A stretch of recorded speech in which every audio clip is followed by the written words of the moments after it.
we are live.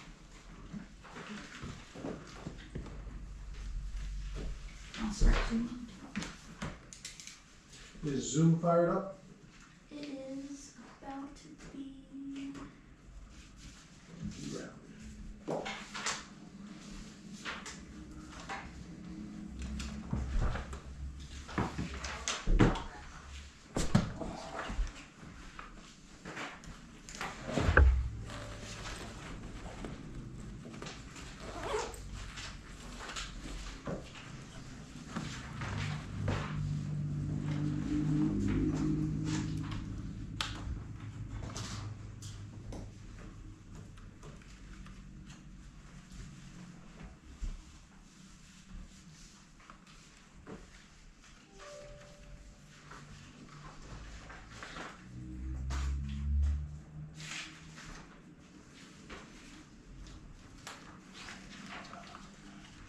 Everything shared.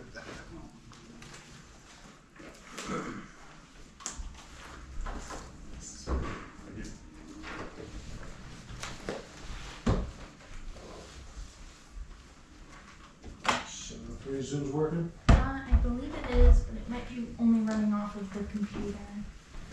Speaker, just so you know. We'll open at 7:03, Town of Troy Planning Board, on May 7th, 2025. First thing on our agenda is Todd. Let's open up the selectmen's meeting. Oh, yes, Yeah, same time, so we're gonna open up at 7:04 for the selectmen's meeting. So we do have a forum Okay. at the same time. So selectmen have a quorum, so we open their meeting.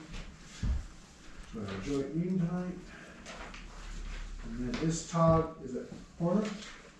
That's me, yes. Did I get the last name right? What is You it? did, you Okay. did, yep. All right, well, I guess you have the floor. Okay, great, yeah. I looked at the agenda tonight, I wasn't sure if I was first up, but Well, we figured we'd get you in. I We know how long appreciate it that. takes to take. Yeah, I appreciate that.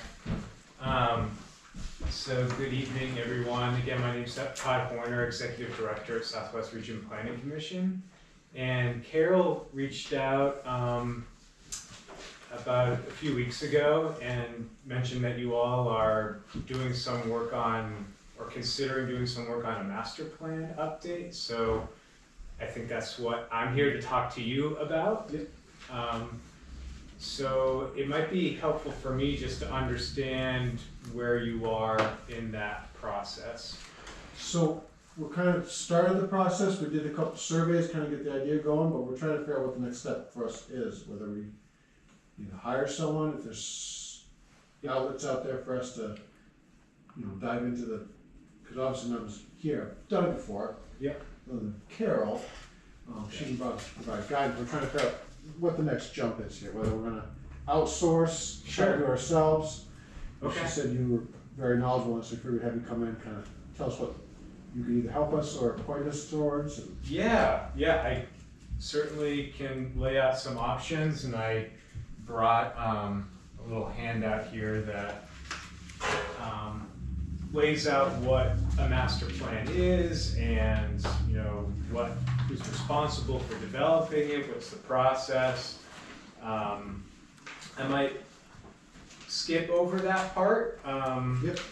and get to the different approaches that you might consider as you're starting the process. So really it's page number 2, this list here provides just some general recommendations that I like to provide communities who are considering an update to their master plan. And maybe it'd just be helpful for me to run down this list. So number 1, the first thing I like to advise planning boards is to plan for action. So we don't plan to plan right, we plan to do, ideally. Just being clear in your master plan, after you've collected input from the community and have had a discussion about what your goals and vision look like, what are some specific actions that either the planning board will take or other local committees will take, and Try to be as specific as possible. What sort of time frame are you looking at? Who's the lead, group or organization? What priorities are those actions setting? You have limited time and resources, so figuring out which things makes the most sense to tackle first is always a good thing. And the second thing I like to tell towns is the action items that can include both baby steps and big grand ideas, right? I think a mix of both is good. You might have some goals that are longer term, and that's okay. But I think it's also good to include some shorter term steps that help demonstrate to yourselves and the community that progress is being made on the master plan. Third recommendation, less is more. So right sizing the master plan to something that is usable, accessible to the general community, and something hopefully you all will reference on a regular basis. If it's a big brick of paper, it's most likely going to be used as a doorstop. If it's nice and slim, it's something that hopefully you'll be able to use on a regular basis and track how are we setting out to achieve what we said we wanted to achieve. Fourth recommendation, presentation matters. So, making it clear and visually engaging.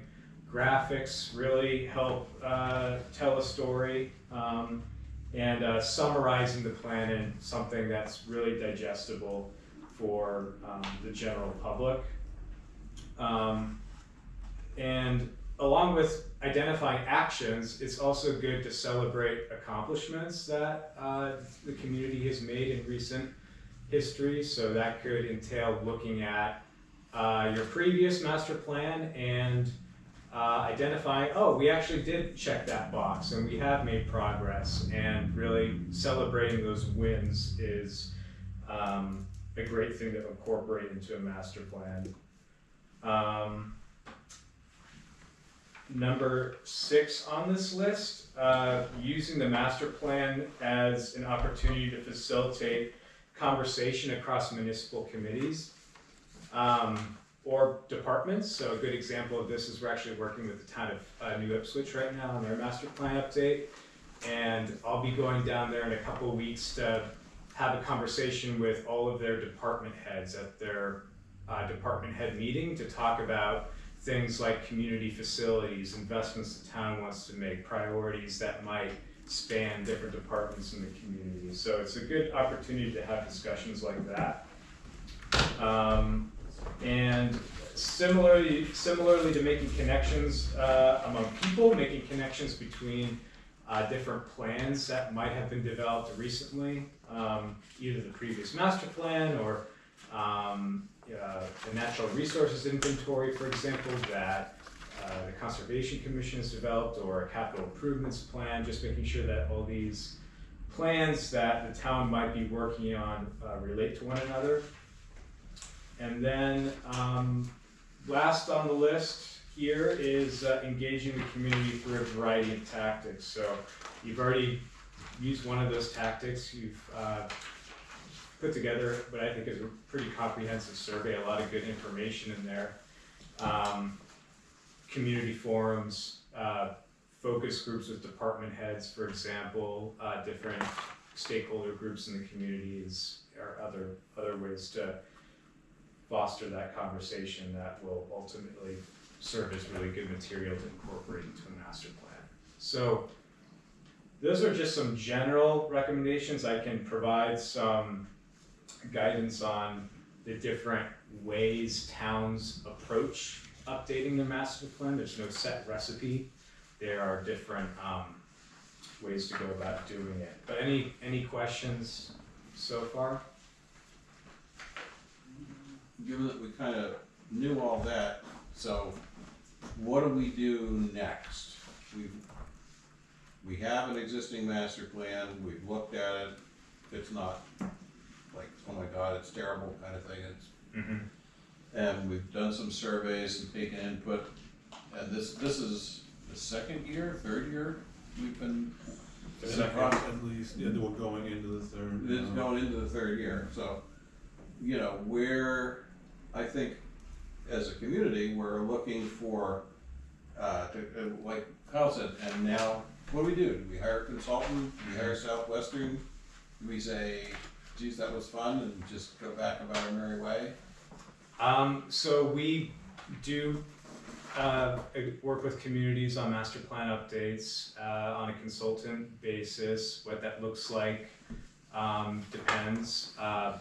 We've worked with, for example, the town of Fitzwilliam. They wanted to do a more grassroots approach where in that case, they formed a master plan steering committee. So the planning board delegated that process to another committee. If we did that here, you'd just have the same people on the committee, so. Yeah, and, okay, so we also just work directly with planning I boards. think in the case of. Yeah, Troy, so that's- Yeah. That's part of our, I think, as Dick is saying, you know, where do we get to the next step?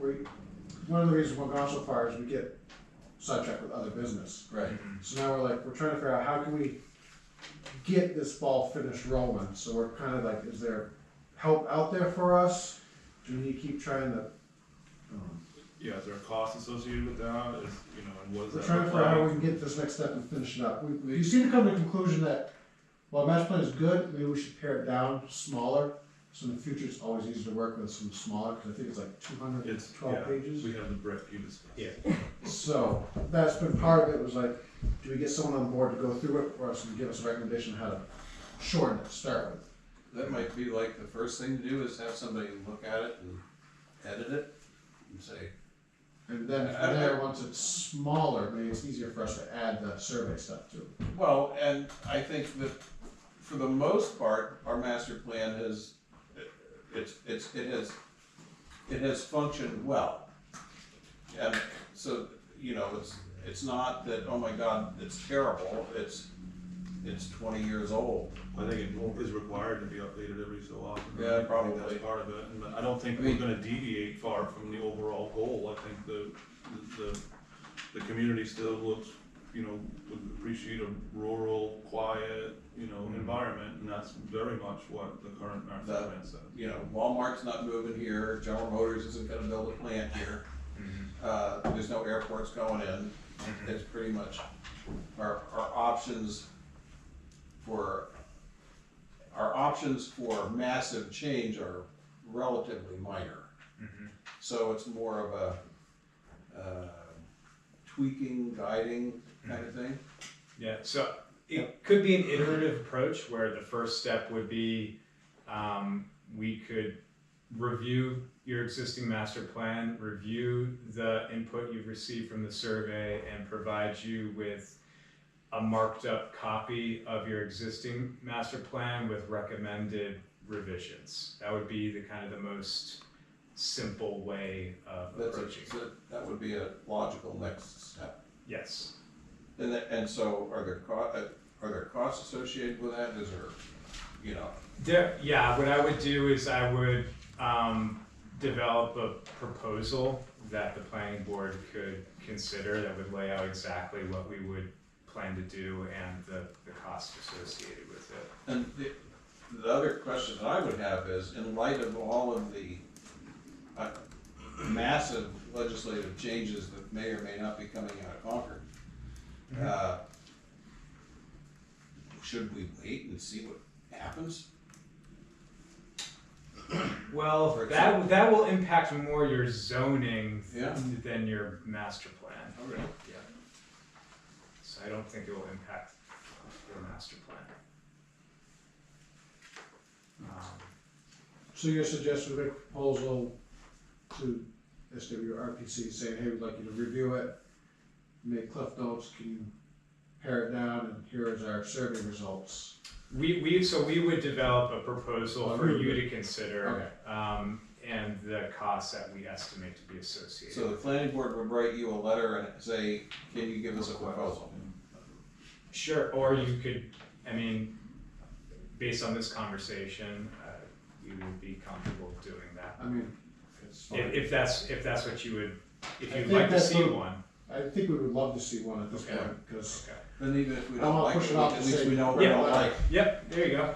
Did we put money away for master plan this year? we didn't really have an idea of cost, so, I mean, I think this is what we need, is this step. I mean, we're gonna hold off another year to get more money in town. We ought to get the bid, so we know what we're talking about. Right. Because maybe we can do something. I mean, Because if it's $800, we can find the money, but if it's 80,000, the old plan's probably good enough.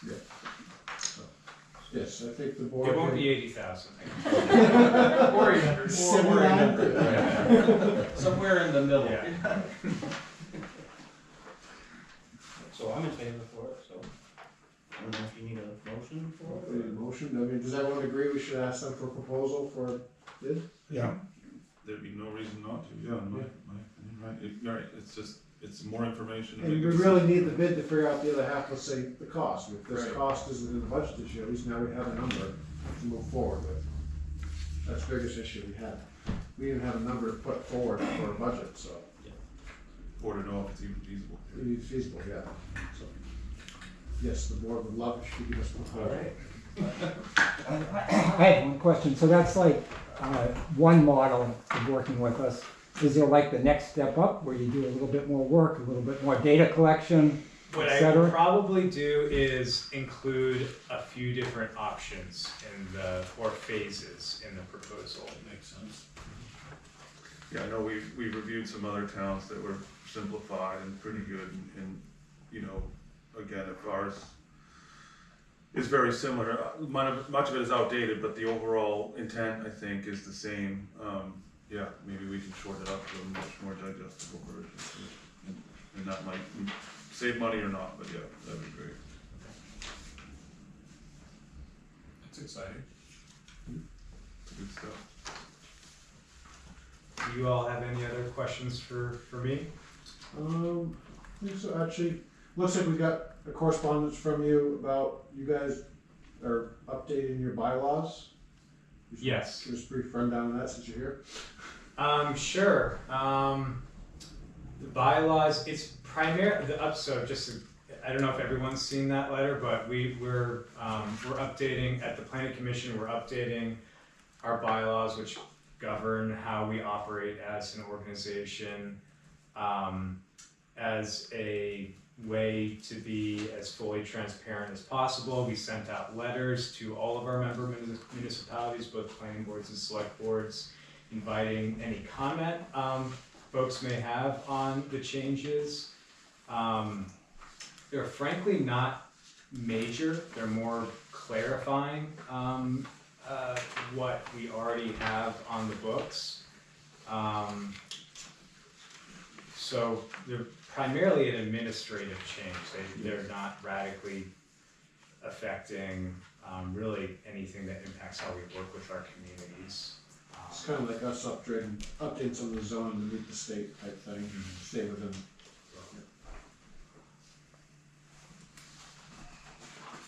I don't think I have any more questions. Anyone else here? No, that's great. Well, appreciate you moving me to the top of the agenda. Well, thank you for coming, Yeah. and we look forward to the proposal. Great, thank you all. Appreciate your Thank time. you.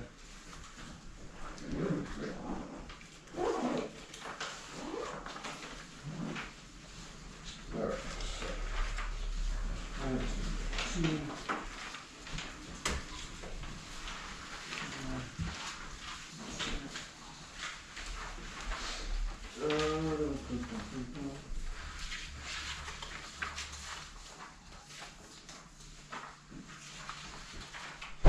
Excuse me. Yeah. I think there was one more member of the public that had a question for you guys. Is that the Yeah. Joshua Bergen? Yes. Yeah. I figured just it's a quick question. You want to, I can read it off, but if you guys want to ask, you want to drop a temporary storage container? Correct. Alright, yeah. 247 North Main Street, where's that exactly? Right across from Granite Roots. Right, there it is. Right. So it's just like the My Box thing? Right. What size? 20 foot. How long is it gonna be there? Long come there. Well, I mean, is that like 6 weeks or 60 years? I don't have 60 years. None of us do. I'm basically using it as a garage to house like winter tires, motorcycle, things like that. So 20 foot long. How wide are those? 8.5. Yeah, So that'd be under the, It's 160 square feet. it's under the 200 square foot. yeah, but this is the wrong place to ask that question. That's a selectman's decision. Oh, okay. I was told I needed a permit for it, but then I didn't know, so I came to ask, and they said that the planning board was meeting tonight, and to come and ask about that. It would be, if it's gonna be there permanently, they can be taxed, you know that. As a structure, Yeah. as a permanent structure. It's like putting up a shed. So what's permanent? I mean, I'm not gonna leave it there forever. So you come to you go to the selectmen's, meeting. You have and 2/3 of the selectmen here. Yeah, Okay. fill out a permit to put it there, and that will trigger, Monique, the assessor, to figure out how much it costs and how long it's gonna be there. Basically, if you put it down, if it's gonna be there for the next 5 years, you'll be taxed on it for the 5 years. Okay. But you do have to come back in and let us know that if you take it off that property, that it's no longer getting taxed. So, Is this 247 North Main Street? Correct. This is the little house on the point between Route 12 and Old Keene Road? No, that's No, the next one Skylar's up. property. Which one? This is, John Hyla? John Keeler? Oh, John, oh, it's a Geelers. Yeah, sorry. Oh, yeah, yeah, that wouldn't be it's probably gonna be more of an issue, just so you know. yeah, That'd be what? It's gonna be probably more of an issue. Yeah. We are currently in litigation with Yeah. him Oh, you are? yeah, about the cleaning up of his property. yeah. Okay, I noticed you started. Yeah, and I don't know that we can get into that, but first of all, you can't get a permit because you don't own the property. Okay. So it'd have to come from Mr. Geeler. Right. And we have a court date on May 29th, that's public record, it's extensive and been going on for years, so. I wasn't aware of that. Well, Yeah, Okay. so, yeah, I'd hold off doing anything right now, in my opinion. Sounds good. yeah, I just wanted to come down and find out what I needed to do, if I could do anything.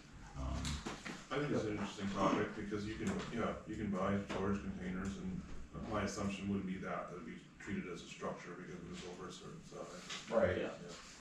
So it probably would just behoove you to get a storage unit at the mountain storage unit there. The one on Dork Street, I believe they're giving 3 months. 3 months free, Where is it? Dork Street? Dork Street, It's called Dork Street Storage. Yep. yeah, very imaginative, It's brand new, so everything's nice Yeah, and clean. yeah. You know where the highway barn is?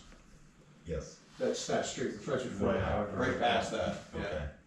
That's and they got their phone number on And I rented one from the corner, Yeah. convenient, very convenient. it, yeah. Okay. Great. Thank you. Thank you. Have a good evening. You too, thank you.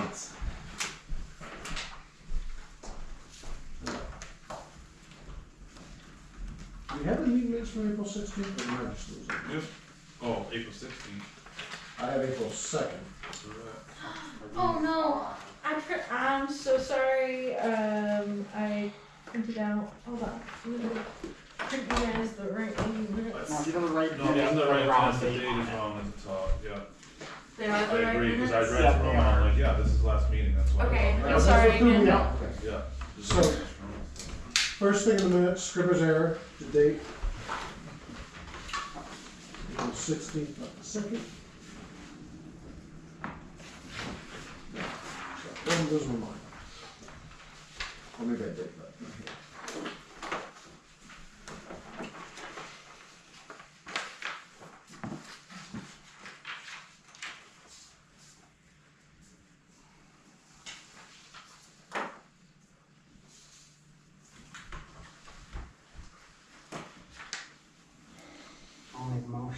approve the town of Troy planning board meeting minutes from Wednesday, April 16th, 2025.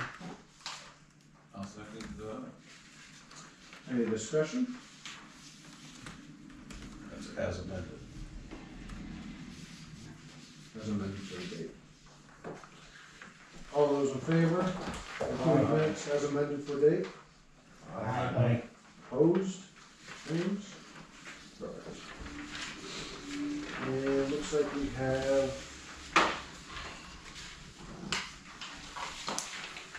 application for lot line adjustment.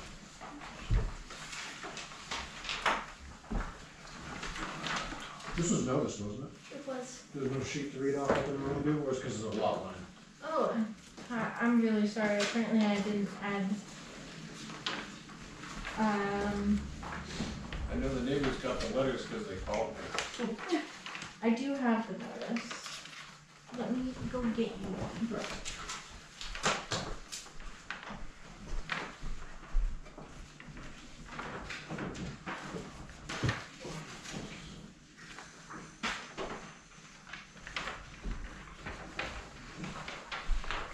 I'm sorry about that. No worries. Town of Troy public notice. Notice is hereby given in accordance with RSA 676:4 and 675:7 that its regularly scheduled meeting beginning 7 p.m. on Wednesday, May 7th, 2025. The planning board review application from Richard H. Thaxton III Revocable Trust for boundary line adjustment at 9 Russell Avenue, tax map 18, lot 80 in the residential district. Upon a finding by the board that the application meets the submission requirements of the Troy subdivision regulations, the board will vote to accept the application as complete and move immediately into public hearing on the merits proposals. Anyone needing assistance to attend the meeting should contact Selectman's office 1 week prior to the scheduled meeting. Order of the Troy Planning Board, Kyle Smith. Alright. So, first off, going through, really his name, address, and it says name, mail, address, and telephone number. What's the telephone number? I don't think it's that big of a deal, is it? Wouldn't say it would be. Patient photos, something like that. Survey name information.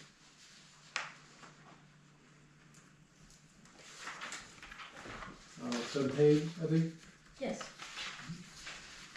Date, sign.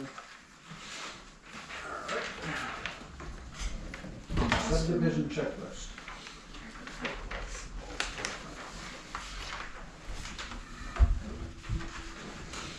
Let's see. Number 1, name of subdivision, name and address of divider. Not applicable because it's lot line. Number 2. Actually, yeah, can you swim it out for the next couple?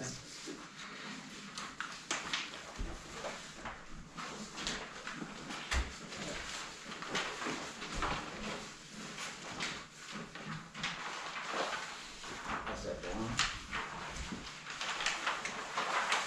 Yeah, I highlighted the relevant there's one that's clean, and then the others I highlighted the change. Number 2, north arrow scale and date of the plan. Got it? Alright. Number 3, name, license number, and seal of the surveyor, signature block for planning board endorsement.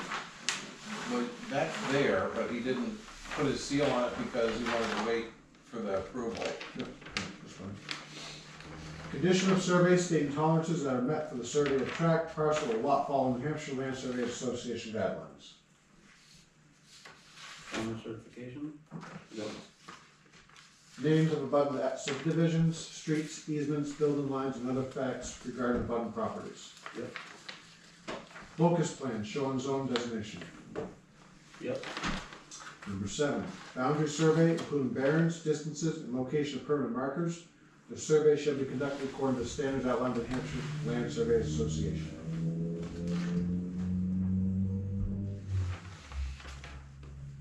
Here's the other one. Yeah, I think so. Right, we can go. That's What was setbacks, just- Location, property lines, lot areas of square feet and acres, setback lines, and lots numbered according to Troy tax map system. Yep. And number 9, existing proposed easements, right-of-ways, driveways, buildings, and other structures. And 10 through 29 do not apply for lot lines, so we will not go through those.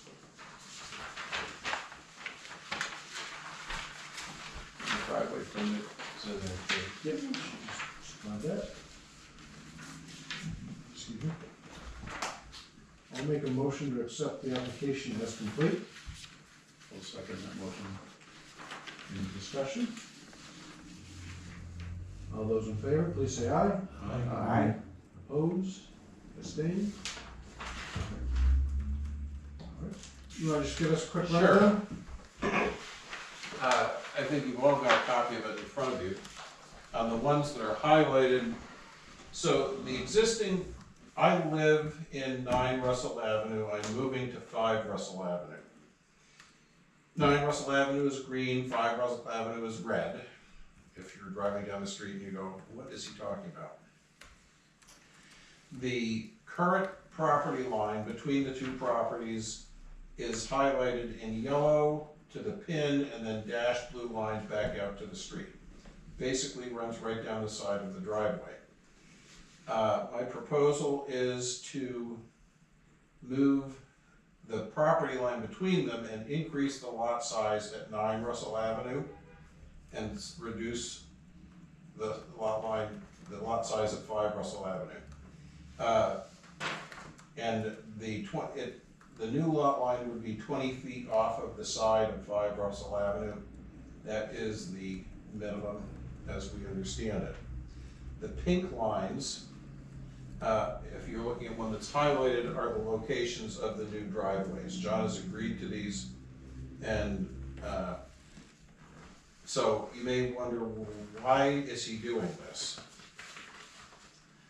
There are 4 sugar maples across the front of 9,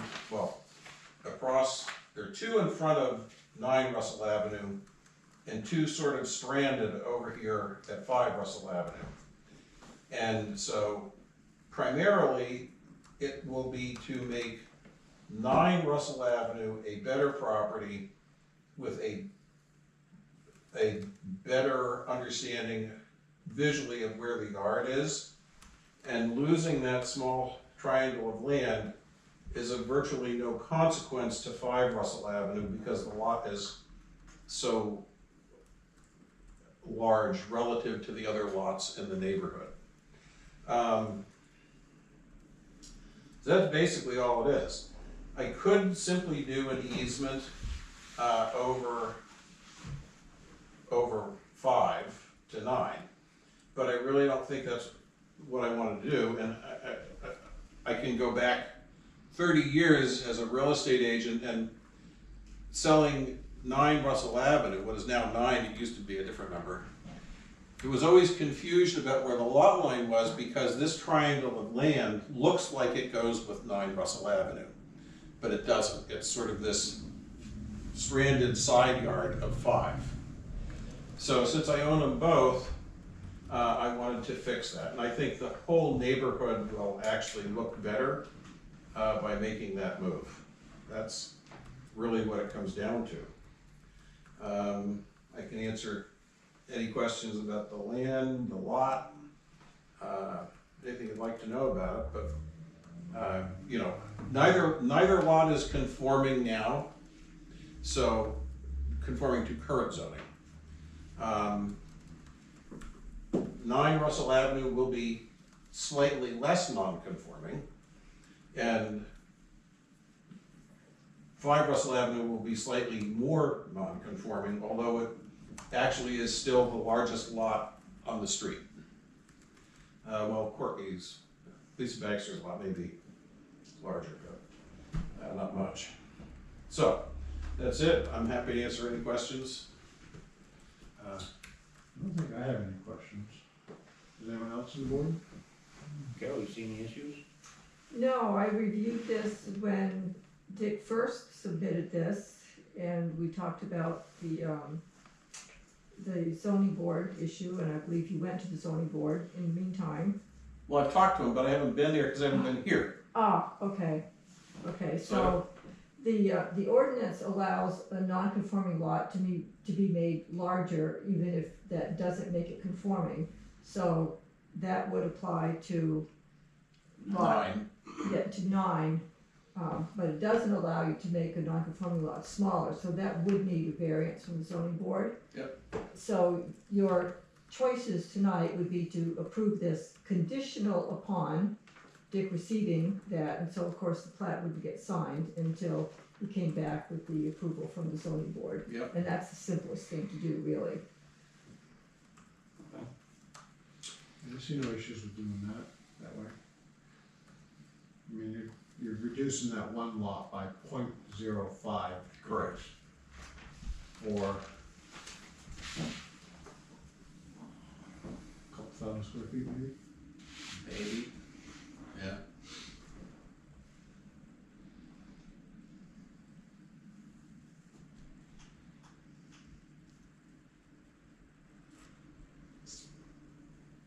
Any further discussion, anyone? I'll put forth a motion that we conditionally approve it pending ZBA approval. I second. Any discussion on the proposal, motion? All those in favor? Aye. Opposed? Abstained? Thank you all. Thank you. What do I need to do to sign up for this? ZBA? I can send you the variance application, and then I'll let you know, Whatever our next meeting is. yeah. Okay. Driveway, the application.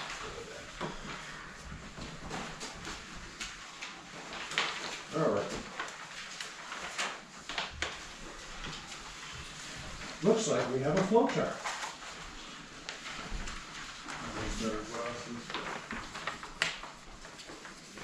Did the select board need to discuss something with the planning board, or is just open meeting because you have the quorum? One, because we have a quorum, but also two, do we wanna talk about the streets Yeah. and roads? We want to talk about, we have a couple of things. Yeah. The biggest thing is we Do this. wanted to talk about, now, first the words, the Alzheimer's is kicked in. Impact fees? Impact fees, thank you. That too. And, we had a brief moment before the warrant was closed, we thought, well, maybe we should have an impact fee. And then Carol nicely informed us that, well, you can't just pull one out of the air, you have to have like meetings and talk to people and stuff. So, and people we have to talk to are in this room. So, I'll give you the short story on why we think impact fees might be something we should be considering as a community. In the first 6 years I was a selectman, if we issued 10 building permits, it was a lot. I mean, for all 6 years. And in the last 2 years, I'm pretty sure we've issued a couple of dozen. And the trend is 31. significantly more. And so, and this has nothing to do with water and sewer.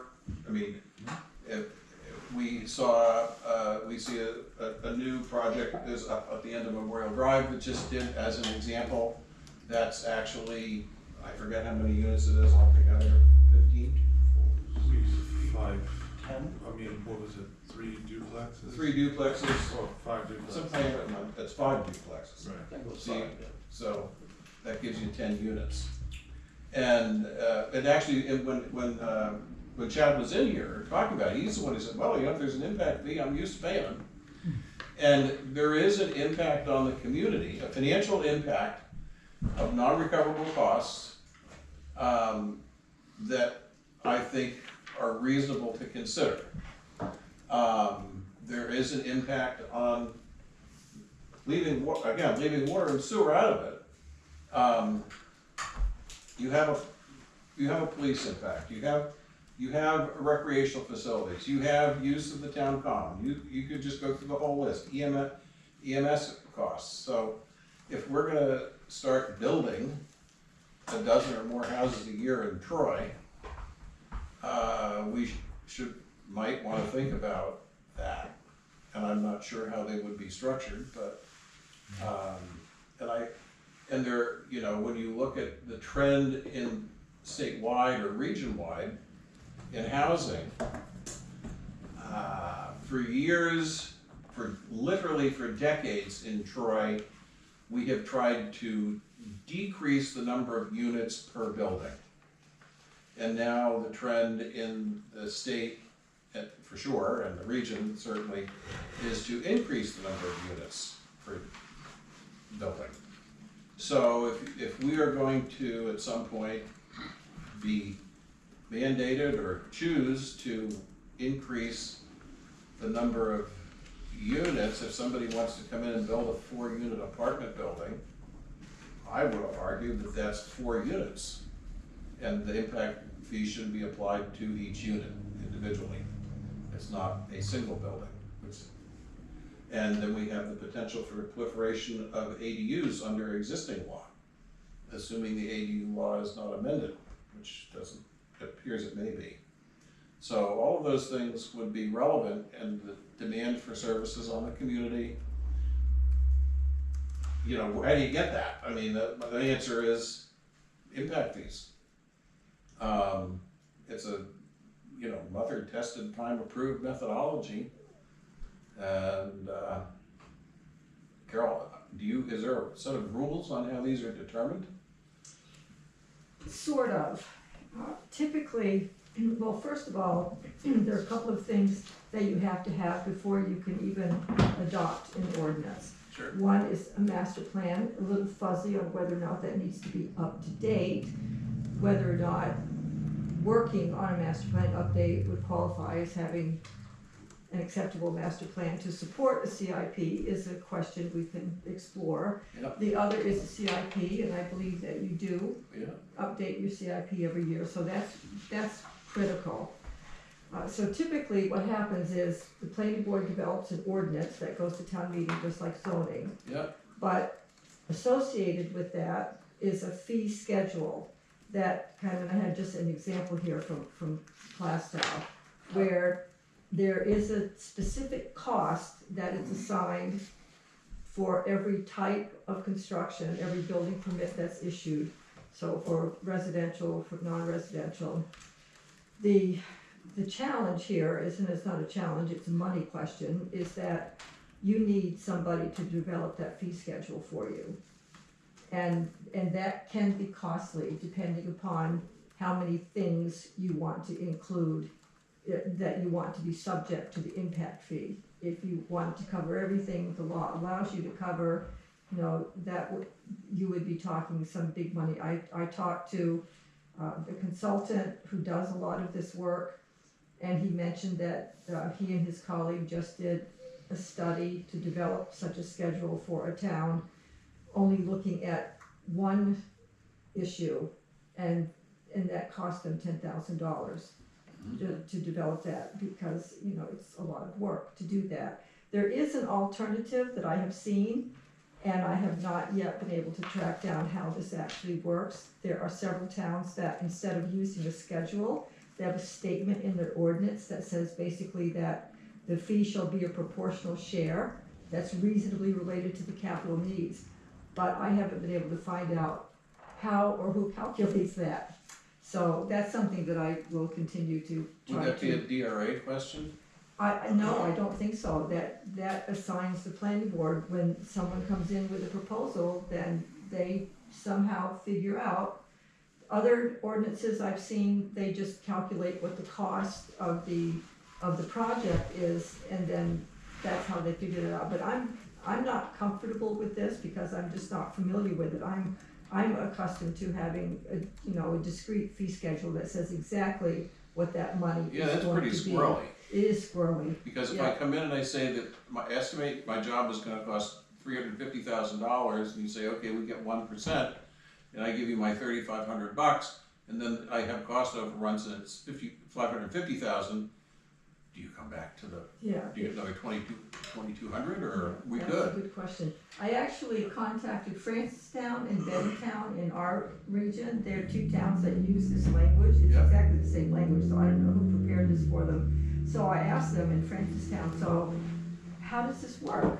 And the answer I got was, well, actually, the planning board has never really applied this, so, who knows, who knows?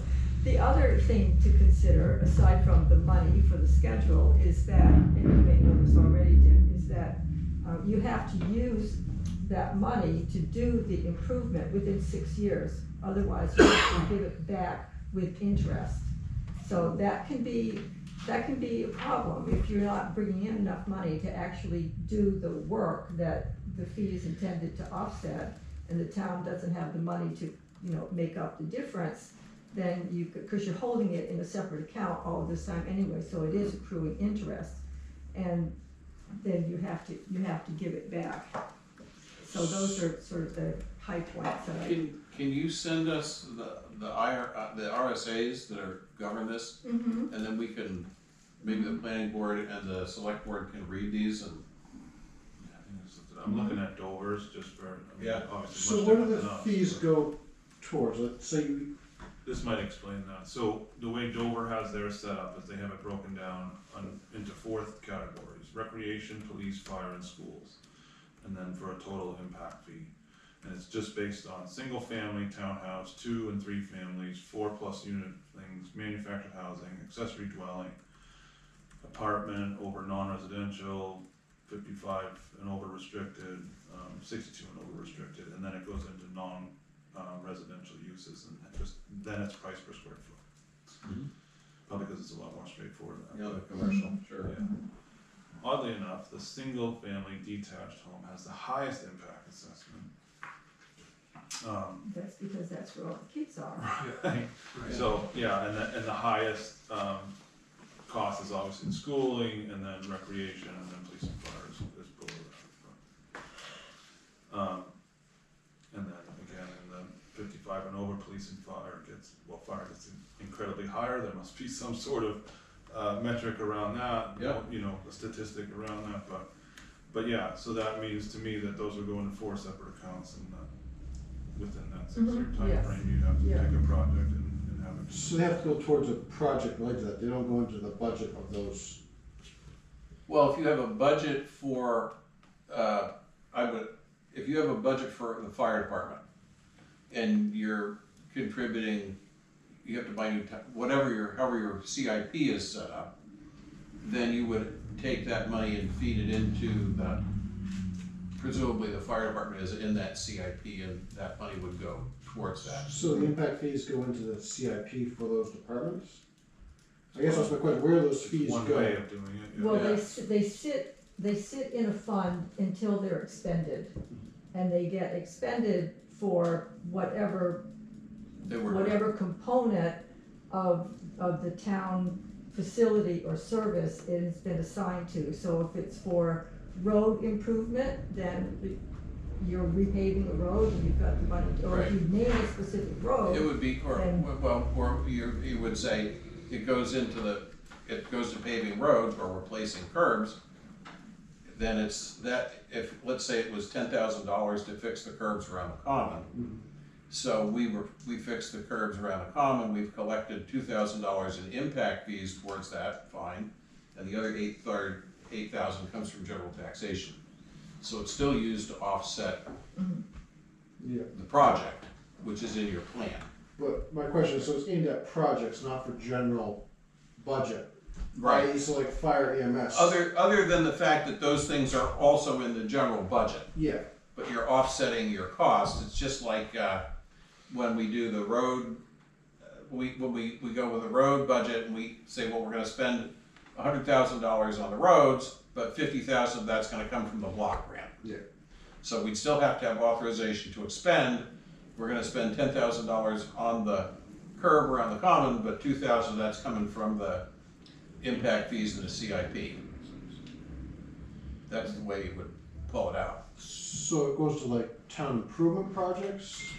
even though it's calculated off like fire, EMS. Well, and it's an improvement. You don't, there's no law that says you have to have It a doesn't fire have to truck. be like a police It could be. base cost.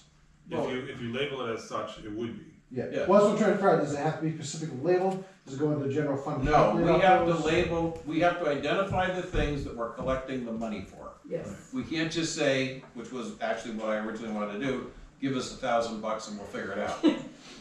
So, well, it's simpler that way. Exactly. Yeah, but, so, no, you gotta say, we're gonna, give us $1,000 and 200 of it's going to the EMS, and 200 of it's going to the fire, and 200 of it's going to the roads, and do I still have some more hundred stuff? 200 to the rec. Yeah, 200 to the rec, transfer station. 200 to the transfer station, and now we've spent $1,000.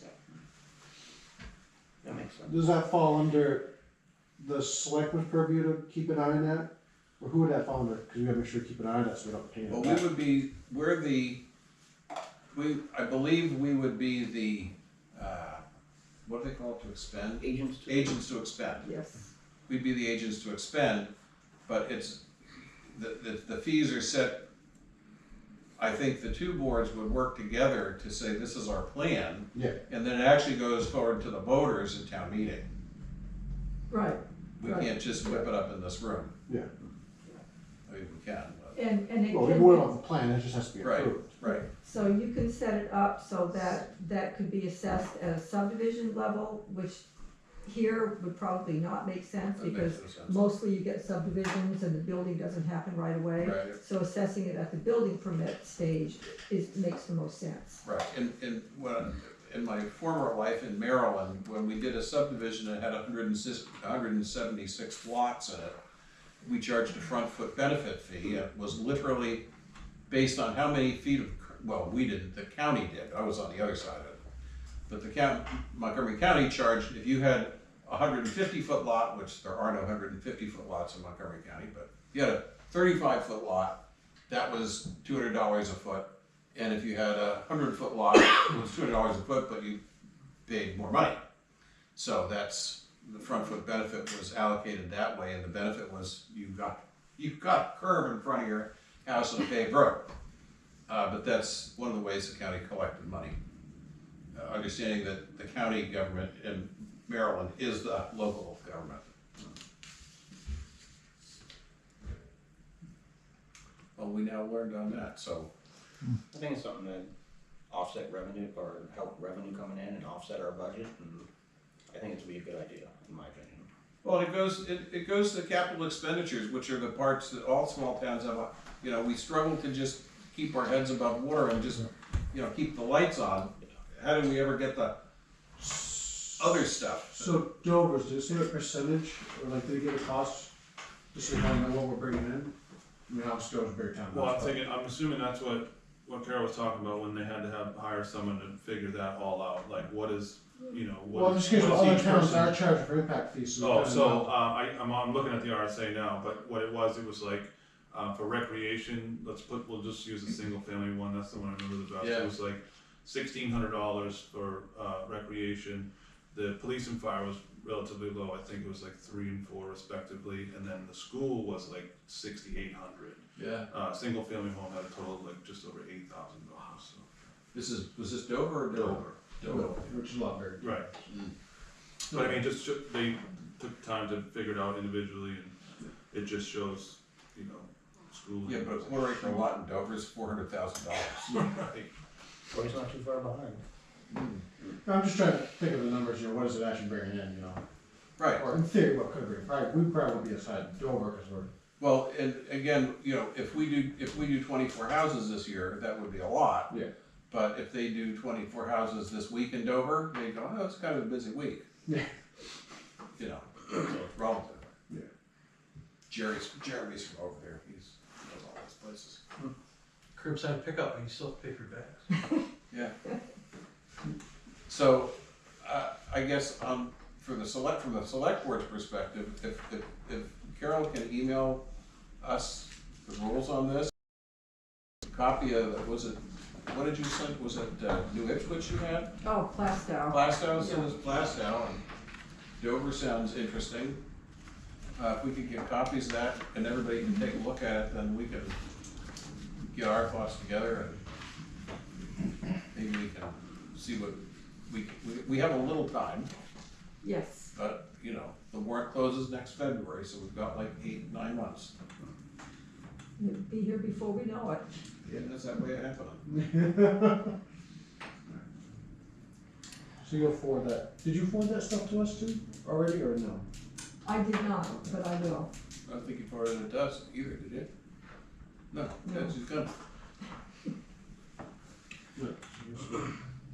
So we have the other thing, since we're rolling with the select board, the other famous thing we have here is our flow chart. Yep. And I think we'd like to talk to you about that, to make sure you're happy with it. We've gone through it 16 ways from Sunday. And the thing that we discovered, we thought we had this all buttoned down, is you had to kind of know where to begin. So that's why we put the big yellow diamond at the top that says, everything begins with a selectman. It's like Candyland, you know, you don't know where to start. And if you follow the process through, you should be able to see, you can follow the process for my application where you go to the ZBA, and then you go to planning board, then you have to go to the ZBA, and then get your variance, then come back, and so forth. There are some things that the selectmen can immediately issue a building permit for, but there's some things that need to come here, and there's some things that would go to the ZBA, and if it gets rejected here or the ZBA, and you can go to court or whatever.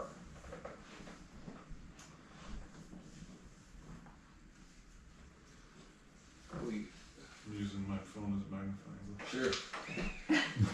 That's, I get it. That's where I'm at. Yeah. Dimmer switch, all the time, go up with it a little You're bit. wearing your bifocals. I know. To magnify what you're seeing on the screen of your phone. Absolutely. We thought this would be helpful in a couple of ways. We do, as you guys know, because you get all these requests ultimately, or most of them, but we have agreed that we would like to keep records, call me crazy, and the best way to control the records is have everything essentially be checked in at the door in the selectman's office with Ebby. Or an Ebby-like person.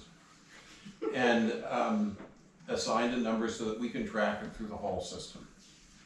And we have had pushback more than once by people who said, well, I don't want to go, I just want to go to the planning board.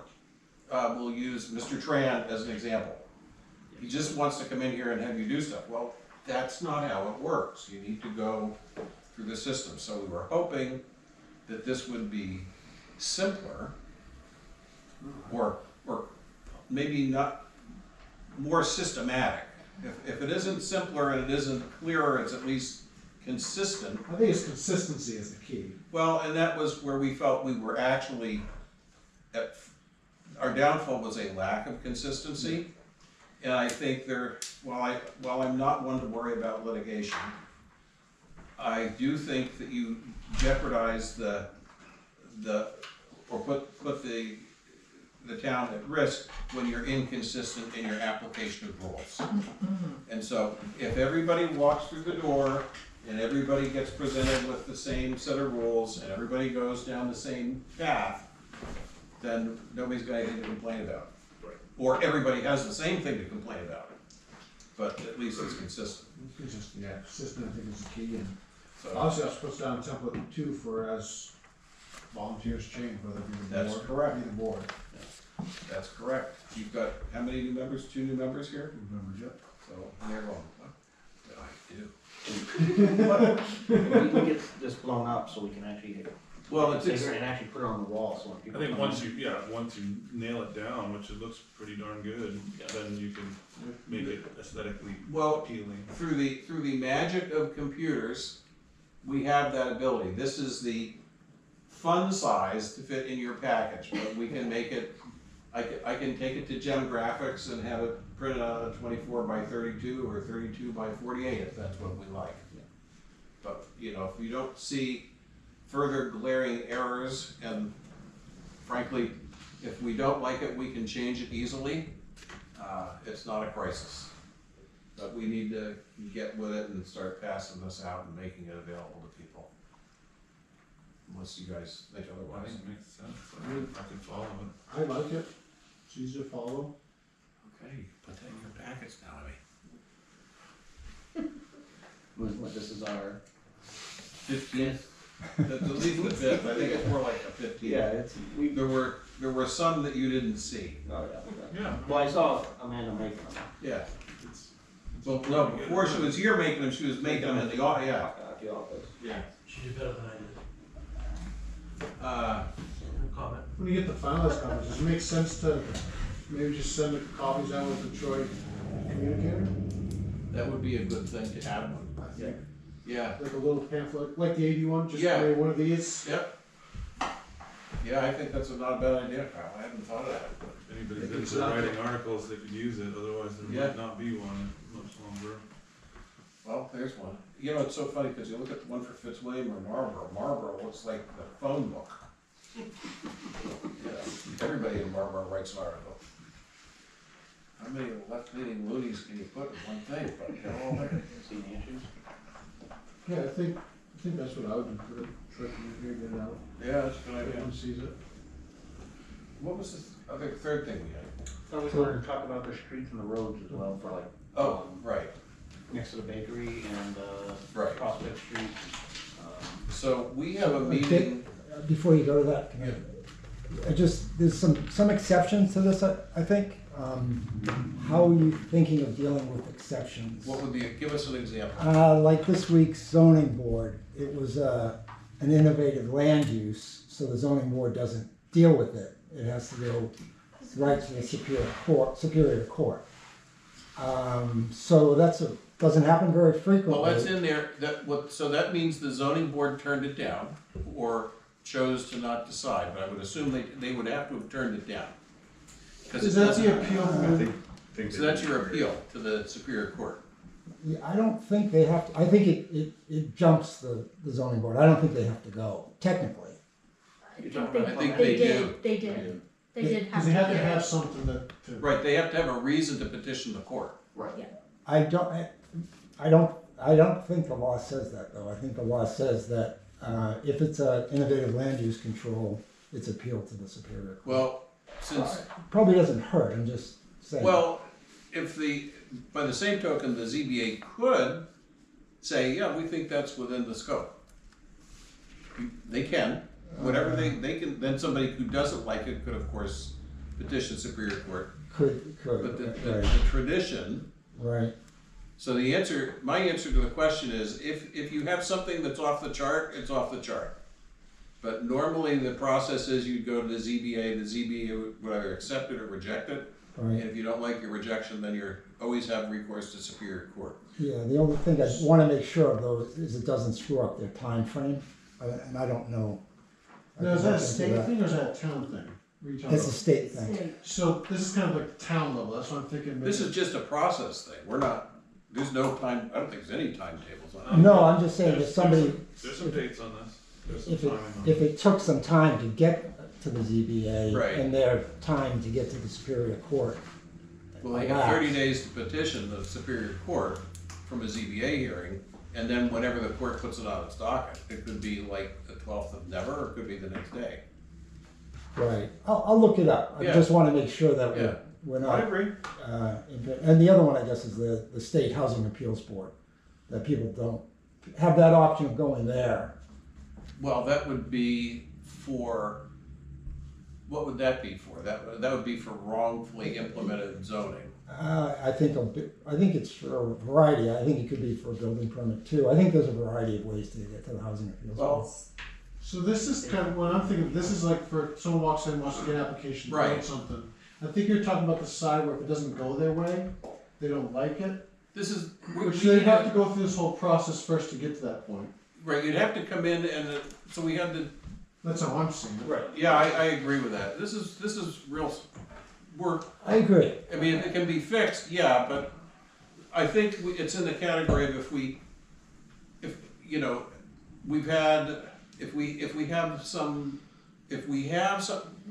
have something that's off the chart, it's off the chart. This is the basic The average guy comes in, he wants to build a garage, what do I do?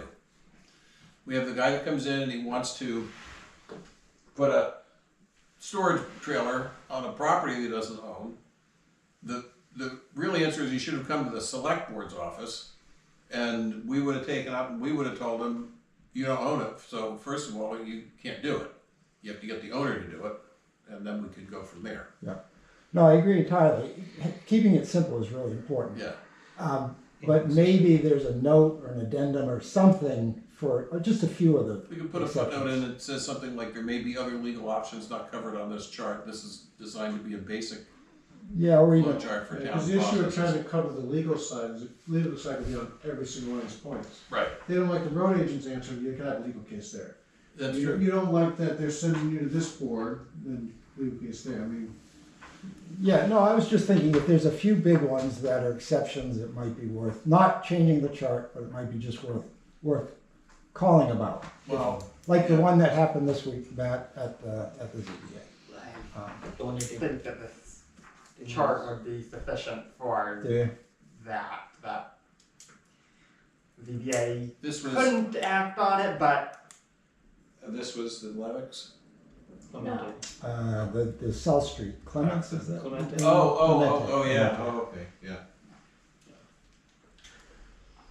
It's a civil matter, it's right, not a town matter. yeah, that wouldn't, so the civil one you're coming up on this anyways. Yeah, right, well, that's the thing, it's, but they wanted to appeal or overturn the planning board's decision for allowing that, right? right. But- Right, It's Yes, I mean, the bottleneck was it's an innovative land use control, a conditional use permit thing, and they don't go to appealing those don't go to the ZBA, they go to the Superior Court. right, but that's in our zoning, Mhm. conservation, what we agreed to do, or what you guys agreed to do there. Yeah. So it's not like we made it up for that.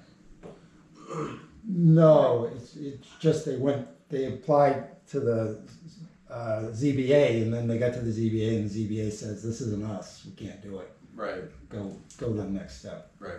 Well, they were turned down at the ZBA. Yeah. If the ZBA had wanted to get, the ZBA probably could, if they felt it was wrongly applied, they could have gone into it and said, no, we'll have the hearing because we don't think this is right.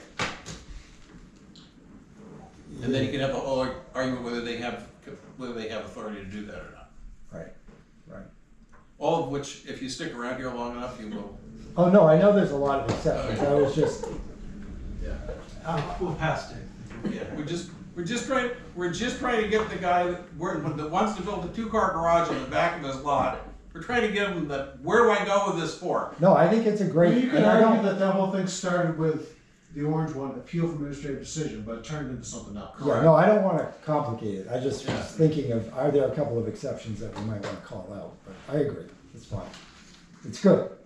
It's not designed to be, it's designed to be, there will always be exceptions. Anything regarding planning and zoning always has exceptions. Yeah. Right, Carol? I'd almost put a note to the officer Absolutely. that exact phrase, and Right. that's why you need contact slip them. Right. I think for just cover your own ass, yeah. And what we really want, and when I say we, I mean what we really want as a town, is we want a system for keeping records of these things. Because the more you know, the less you wish you knew. Where you go, well, where's the file from 4 years ago? And you go, and there's literally a file folder there, and you open it up. Well, I don't want to say 4 years ago, because that was on my tour. So from 22 years ago, and there's a file there, and it's carefully labeled. You open it up, and there's nothing in it. Little moth. Lost. And you go, wait, they had hearings on it and everything, and then you know, so we're trying to get by that. Yeah, because you guys have a new numbering system you guys did now. We're trying. I think that last chart you gave me with the building permits was great, and like, I could see the progression year after year, of Yeah. how they improved, and, yeah, it's good. That's all, Abby. It's good. Whoa. She's like, whoa, whoa. She did the work. So what was It's a it? good thing, Evan, you can take the credit. It wasn't just me. I'm not taking all the credit. What was the third thing, Curtis?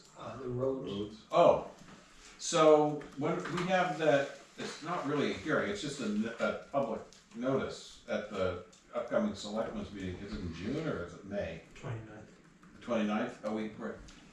So here's what we are talking about. We're gonna propose. First of all, Old Keene Road, if you know where that is on the north end, the state is gonna be replacing that bridge later this year.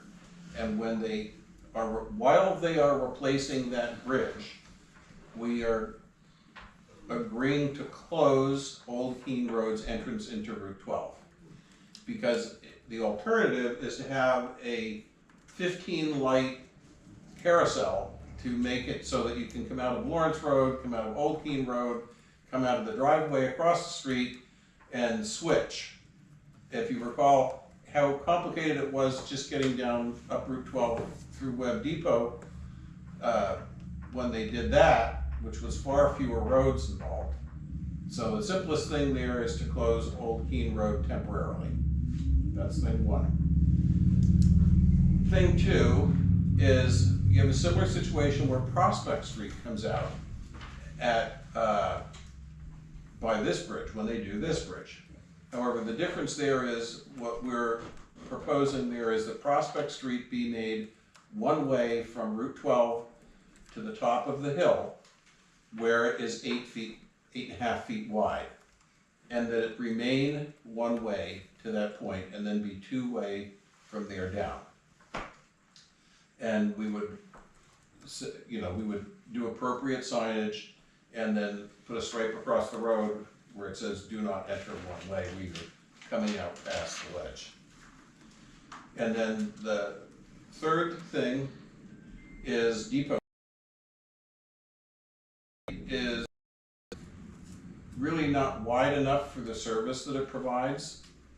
And particularly, I don't know where you guys all live, but when school is in session, that is a bus stop both for elementary and high school. And so if at 7:30 in the morning, when the bus comes from Monadnock, there are generally 3 or 4 cars, particularly in the winter when it's cold. You kind of feel sorry for the kids whose parents don't sit there because they're standing out freezing. But there's 3 or 4 cars parked in the middle of Depot Street. Because that's where they sit. So the proposal there is to make Depot Street one way downhill and add parking to the left-hand side. There's a room for at least 3 parking spaces from, we'll call it High Street, down to the entrance of my parking lot. There's room for a parking space, preferably a handicap space in front of Kimball Hall, and there would actually be potentially spaces below that. And that solves, there is a parking congestion issue generally there at certain times, but it's also a safety issue. The real driver is this, the safety issue is twofold. The aforementioned parking problem with people simply parking in the middle of the street. And I use the school bus pickup as an example, but that is not the only time that happens. You can go over there in the middle of the day, and if people are going in and out of the Helping Hand, or if there's all the parking is taken up on the common, people just park in the middle of Depot Street, because that's what people have always done. And it's very unsafe. If you are headed out of Depot Street, up into High Street, and you put the front wheels of your car on the stop line, you have a lovely view of the front of the Helping Hand. If you put your back wheels of your car on the stop line, you have a lovely view of the shed on the side of the Helping Hand. So you basically have to pull into the road to see the oncoming traffic. It is literally a completely blind corner. Yes. And so that's the reason for making it go downhill instead of uphill. And that road is supposed to be narrower too, because that road is actually built onto the bakery property. That's correct. It's anywhere from 3 feet to 1.5 feet is actually on the bakery's property. So there's that. at least the problems. And for most of us, we don't realize it, but when the Southwestern Community Services built the building, the 15-unit apartment building at the bottom end of the common, in order to make it compliant with the current requirement of 2 spaces per unit, which would be 30 spaces. 12 spaces are granted at the depot. So theoretically, Southwestern has the first 12 spaces at the depot. So the parking that we all know, use, and love at the depot, where the railroad ties, those are actually on Southwestern's parking. There's a lot of funny little stuff down at the depot. But that would be, so they're never gonna need, they literally are never gonna need that parking. But in 5 years, when the restriction goes away on who they can rent to, they're gonna need the parking. I was gonna ask, does that stay with the property? Right. So, again, more parking on Depot Street would be good, and making it one-way downhill is a safety issue. So that's what we're gonna bring out to the public, unless you guys see something. What, May 29th? 29th, Jeremy? Yep. Yeah. We're not putting up a stop sign. No stop signs. Just wanna make That's that clear. fine. I mean, we'll Well, probably there are talk stop about it. signs involved, but they're already there. Yeah. We'll probably talk about it just because. Let's spruce them up, Paul. Yeah, for those of you who are new to the board, stop signs have been a controversy in this town. One in particular. One in particular. Only one. You put up other stop signs and not, nobody bat an eye. You put up the one, One? oh my God. Yeah. You're getting ready to be lynched. I think that's all we have. And that was all we had. So if you're, that's good, Debbie's gonna help me get my stuff over to the ZBA and get that teed up. And I will leave and motion to adjourn. Second. Welcome, adjourned. Okay. We're adjourned at 8:19, Jim. I appreciate your patience, everybody. Thank you. Thanks, Dick.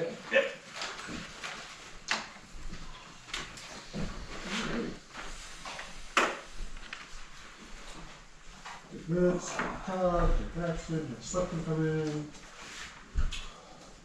Public comment.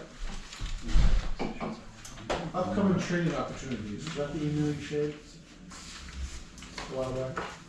Maybe. I'm sorry. I don't know if there's anything actually for today, I just see it's on the No, correspondence. other than, I think a few people have signed up for the spring training for planning and zoning, which is very, very good.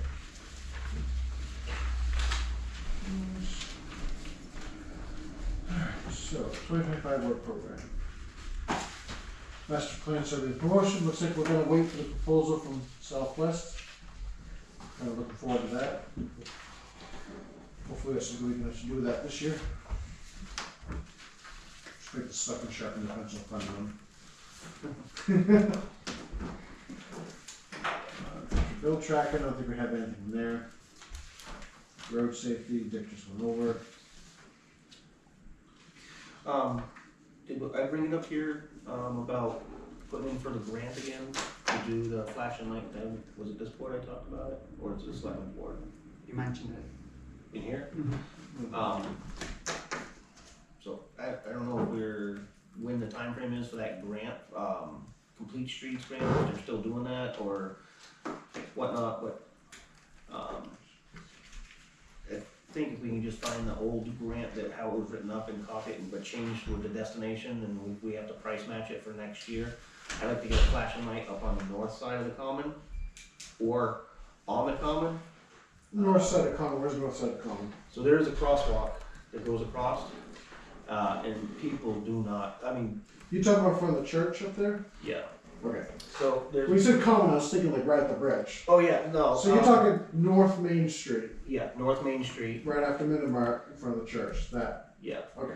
And possibly one on each side of the common as well, because people just not stopping. I live right on the common and I see people that just keep going, and then you see people all of a sudden they realize that there's somebody in the crosswalk or somebody waiting, they slam on their brakes and. The northbound side, or I know exactly where you're talking. Yeah, it's, so I know that Complete Streets grant started with the planning board, and I'm pretty sure I brought it with the selectmen as well, but I just wanna see if we can do that, or look into see if that's available. Cause the one in front of the library and for the church, that works great. And the ones that are all in Keene when you see that flashing light, you know somebody's waiting to go across. It's when they don't have the flashing light, when you get actually up onto, Main Street after them, because people are just standing on and there's usually a car that's lifted or a bigger vehicle and you can't see them. So Keene's got them, they're starting to get more and more. I think we just really need to look into that. I think, yeah, they're nice because there's so many things to pay attention to on that common, right? There's people coming in from other directions that. Right, Yeah. and if there's an event on Not the necessarily people ignoring them, it's just like, holy crap, there's a lot going on. happened the other day. yeah, and if there's an event on the common, I mean, or not even just on the common, or at the laundromat, or in the parking lot over here. I mean, if there's something going on, they're looking at that instead of watching the road. I mean, the other place I was thinking about, which I don't know how it's possible, is the crosswalk in front of the deli. They cut across to the little store. I don't know how that would happen, because if there's any cars parked at the deli, that flashing light on that side will not be seen. So, but when people come down off of High Street, they're looking left to see if cars are coming. They're not paying attention if anybody's backing up out of the deli. That was part of the reason why we put a stop sign up there, to slow people down before they come down in. And before we had that big hearing and everything, I actually went there an hour before the meeting, and kid almost got hit because he was on a bike, and was starting to come across on the deli side, and someone's looking left to see if traffic's coming, and The solution to that one, drives people nuts, is to put the flashlight so you move it up to where the stop sign is in front of Open Hands. So you're off the common. You can put signs on each end, you're past the parking, you can see the signs coming down the hill. they activate it down on. No, they'll move the whole crosswalk. Don't do it on 45 there. Turn that spot into parking, one more park spot. Move the crosswalk down to the end where the Depot Street starts and go straight across to where the sidewalk ends at the red, or the Cozy Cottage. Yeah. Then you can have lights on either side you can see from both directions. You're not in the middle of that turn spot. That would be the way to do that one. You'd be straight. Right. You'd be past the parking. You now have a one-way street, so you've alleviated another set of traffic there. And you won't have a pole right in the middle of your, storefront corner right there. Yeah, that's what I'm saying. I don't know. I mean, I've seen I think that one would require potential some sort of accidents. study Yeah. to get the proper cost. But that one, to fix that one, the best thing I think would be to move that crosswalk down. Get it out of that mess of a junction right there. Well, I think if we do it for one for the next each year coming up, because we have to do a price match. So if the state gives us, 8, we have to do 8. yeah, we have to price match. I think that's how that worked. I know Mary did a lot of the logistics on it. I don't even know where it is. I'm sure Jeremy still has the old one. Who does Complete Streets grant, which is it the state or? That's- Commission. And commission. So I think we can just look into that, or even somebody. I know there's a grant writing course that's happening sometime soon. If somebody's interested in going to a grant writing course and get a couple of grants. It'd be great, still, I mean, just because you take the course doesn't mean. You know how to do everything right. Yeah, or that it's easy by any means, but Jeremy's Jeremy's taking. he's gone to 1 or 2 classes. Yeah. Well, you don't know when the Complete Streets is due this year? I don't, but I can find out. We're curious on that, and I think the easiest one for this year, depending on what to do, would be the North Main Street one. Yeah. It's a very straightforward one. Yeah. I think the common one's gonna be tricky again too, because we have 3 crosswalks there. I think if we just do 2 of them, get rid of that third one. Get rid of the third one, the one closest to the deli, Yeah. because you're coming right off that curve from 12 down by the library. Yeah. And then you get people from Massachusetts that go the opposite way, and Yeah. Or put the stop into the direction wrong. I mean, it Yeah, doesn't that look too. like a rotary, it functions like a rotary, but it doesn't look like a rotary, right? so, yeah, that was a conversation I had with, somebody I was talking with about what is the actual right way to use a rotary? I said, well, it really depends on the sign before it, because the one that's over in front of Ramonto's Pizza in Brattleboro, when you're going from 9 to go across, that one's totally different than the ones you come in front of, at the There's Walmart. several in Keene. Yeah, all those other ones, because the outside lane is for a right-hand turn, for the first number 1. Yeah. The inside lane is for number 2 and 3. And if somebody comes on and they're on the outside lane, they're supposed to be doing the first turn on the right, but that's not how these ones, we are the ones in Hampshire are working right now, or those 5, I'd say. They're different, so. But anyway, that's, I guess we have to figure out when it's due and then see how much time we have to decide which one to chase. Because completed streets could also be for a study, right? So we get a cost analysis on all the ones we were thinking I about. think so. I think what Dick said last time, do a study on it and see if we need it, cause I know, Dick mentioned also on Mill Street here for the Where kids the coming across Kids cross, yeah. to school, which I kinda agree with that too, because they come up off of Mill Hill, coming up the hill, and, I mean, they do slow down to go down it, because they know that there's an active road. School Street is a very active road. So, Most everybody seems to turn on to School Street, so yeah. So, yeah, I'm done. I just had a question before we wrap up, that's all. Yep. A while back, you sent us like an email about someone who was just questioning whether they could put like an RV park model onto a individual lot. Do you know what happened with that? I can't remember. I think they were told they can't do it. Yeah, they Yeah, someone probably just sent a told- picture of one, well, I'm sorry, I'll back up. You did an email with a nice description, but it had a picture in it. Yeah, no worries. Okay, yeah, I just didn't know. I think Carol mentioned that, correct? Yep, I've actually had a couple of conversations with her. My initial understanding of that, so first of all, I told her that that would be allowed, she said in her email, she wanted to use it as an office, for a business, and I said, yeah, that would be allowed, but it couldn't be a dwelling, because it's on wheels. And then the next question is, where is this, and would this be a permitted use? So what she wanted to do was a nursery, and so I looked at the ordinance and initially said, well, that's not a permitted use in the district, forgetting that this is the lot that the selectmen put the petition in to have changed to the highway business.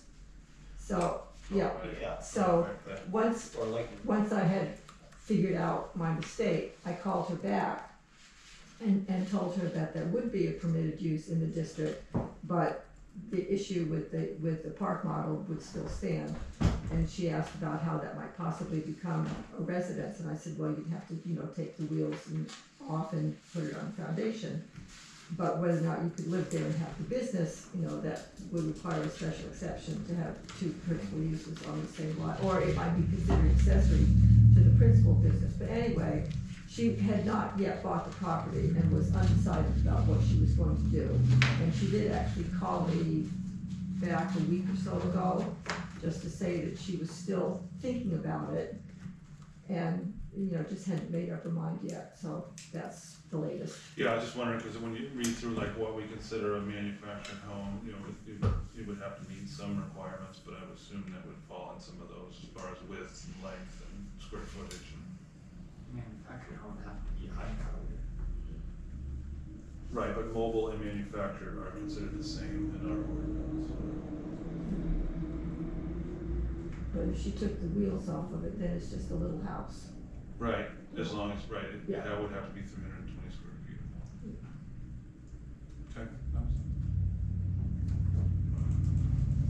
Anything else,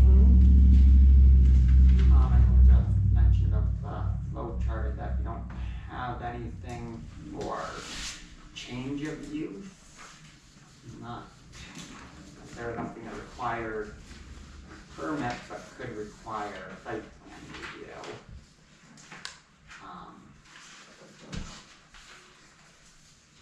That mentioning it.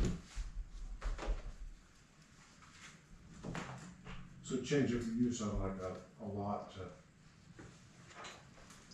Change of use that let's say there's a triggers, business, you want to turn into residential. or turn it from one form of business to another form of business. But if they're not building anything there, then it might not really require a permit. But Well, I think that, wouldn't that be covered if they went to get a site plan conditional use, because then we're gonna have to cover that at that time? well,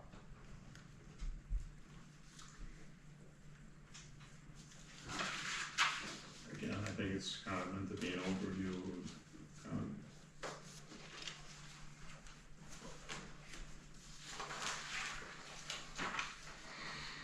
Because that's gonna depend on too what they're applying for. Are they applying for a business, are they applying for residential?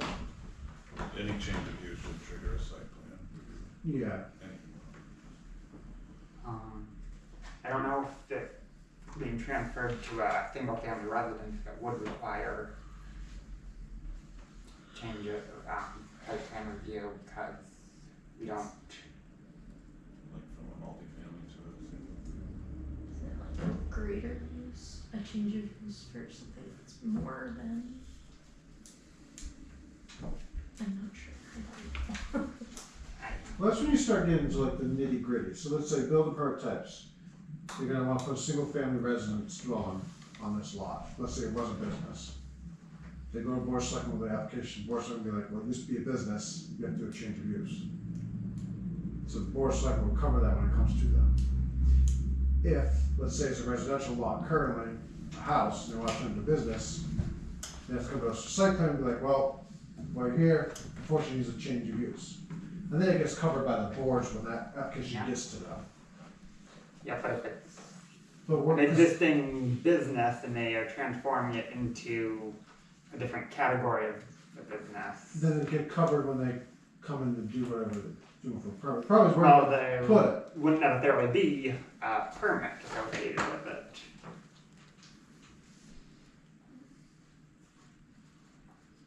I think there is though, because when the deli came in, they had to check for change of Yeah, you use, just to still have to open, come in the store. You know, they had to come in. It wasn't a permit, but they had to come in. Yes, exactly, that's But exactly that what I. starts at the selectman's office, that's where that covered. I don't know where you're gonna put it in here, because you'd have to try to figure out ahead of time what they're doing. I think it, I don't think it requires any, more boxes or anything, I think it would just be Language inside. adding language inside, other boxes or trigger boxes or something to direct it to the planning board. But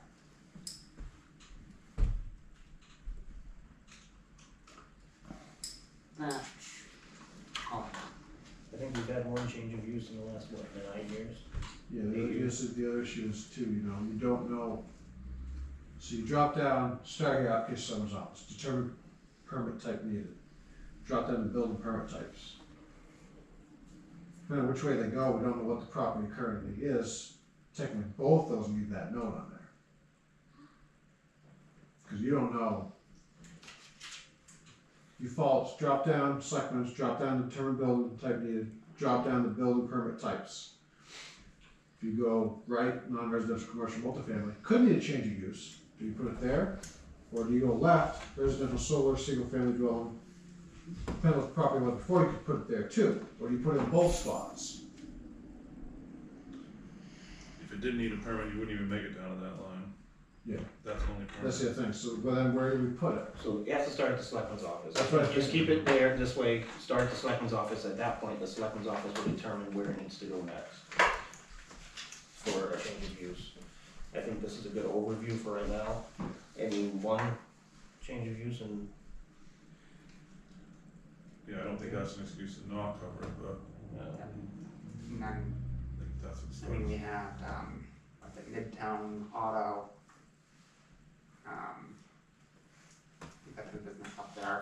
came in and if we can decide that it was not a change of use, Right, because they were selling tractors and working on them. exactly, For lengthy traffic, yeah. I mean, again, that had a building permit associated with it, so that's what that. I think a lot of that comes down to knowledge and knowing that stuff, so when you start the selectman's office, as long as they're aware of that change of use rule, they can say, hey, this is gonna apply. Not, or if we don't know, this is what we go to.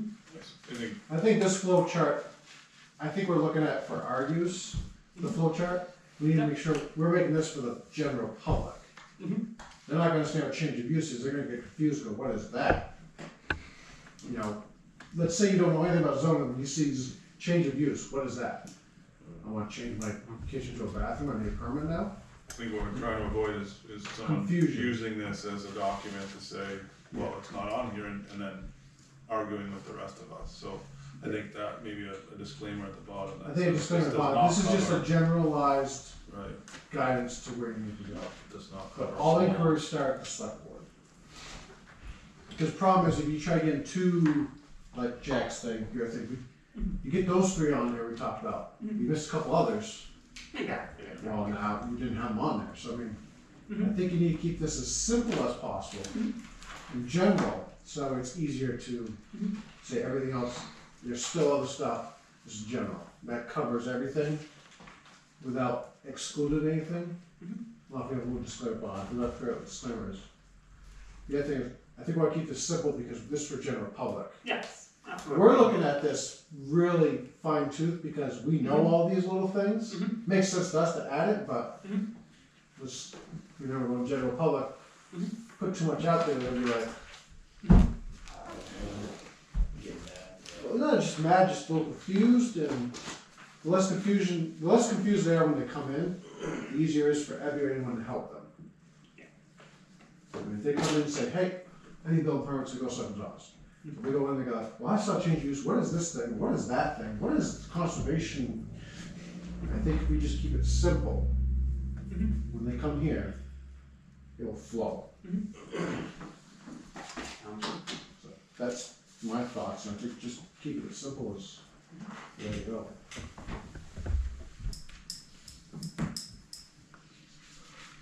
There probably should be some sort of disclaimer at the bottom, saying that there are Yeah, circumstances that cover, not cover here. I'll let Dick know sometime with disclaimer. Will not cover all legal avenues or circumstances. Yeah, or circumstances, yes. Like I said, you could have a change of use, you could have an odd lot that has to go to ZBA first or some way. Yeah. Or be told, hey, it does not conform to do this, you have to go here. It's not gonna be on here because It's different. it's odd. I think the best way to cover that is start at something's office. And if they don't know, generally they're pretty good at saying, well, this is where you should go. I think Tell Wayne- everybody where to go. It does, it gets pretty specific about dimensional requirements and all that in this flow chart already, so Yeah. it's hard to say where to draw the line. Yeah, I mean, we'd probably make this thing 6 pages if we really wanted to. It's really confuse everybody. Yeah. Get ourselves. Wait, why did we add this? If you wanna do this, you have to go to page 3 of our ordinance. We're gonna If you draw wanna a do line this, you that have to go to starts, it page goes all the way 15 back to of the master plan. Start at the beginning. You've reached the end, please go back to the selectman's office, we've lost ourselves. So we need a master plan for this? Yeah. Perfect. Anything else from anyone?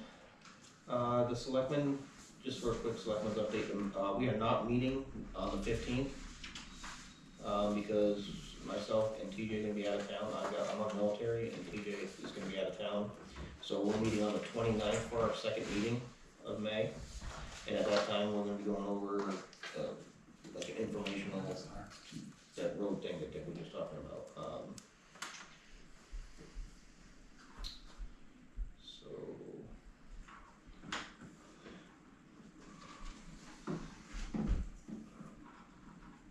I'm trying